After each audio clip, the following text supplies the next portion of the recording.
ప్రభుత్వం తీసుకొచ్చిన కార్మిక వ్యతిరేక 4 లేబర్ కోడ్లకు వ్యతిరేకంగా రైతులకి విత్తన చట్టాన్ని రద్దు చేయాలని, రైతుల యొక్క హక్కులు, కార్మికుల యొక్క హక్కులు కాపాడాలని, ప్రభుత్వ రంగ సంస్థలు రక్షించాలని, పని గంటలు తగ్గించాలని భారతదేశ వ్యాప్తంగా కార్మిక వర్గం ఫిబ్రవరి 12వ తారీఖున దేశవ్యాప్తంగా సమ్మె శంఖారావం పూరించింది. అందులో భాగంగానే విజయనగరం జిల్లాలో ఏపీ బేవరేజ్ డిపోలో కార్మికులంతా ఈరోజు నిరసన తెలియజేస్తూ ఈ మోడీ ప్రభుత్వానికి ఖచ్చితంగా లేబర్ కోడ్లు రద్దయ్యే వరకు పోరాడతామని చెప్పి తెలియజేస్తూ ఉన్నాం. రేపు 12వ తారీఖున జరిగే సమ్మెలో కార్మికులంతా పాల్గొంటారు.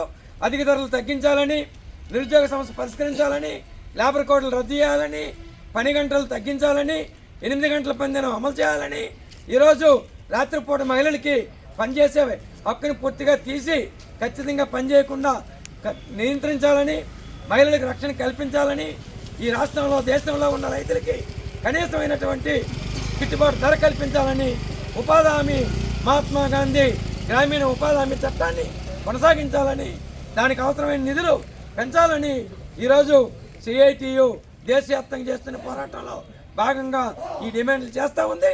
న్యాయం జరిగే వరకు పోరాడతాం, దేశవ్యాప్త సమ్మెలో పాల్గొంటామని చెప్పి తెలియజేస్తా ఉన్నాం. జిందాబాద్ సిఐటియు,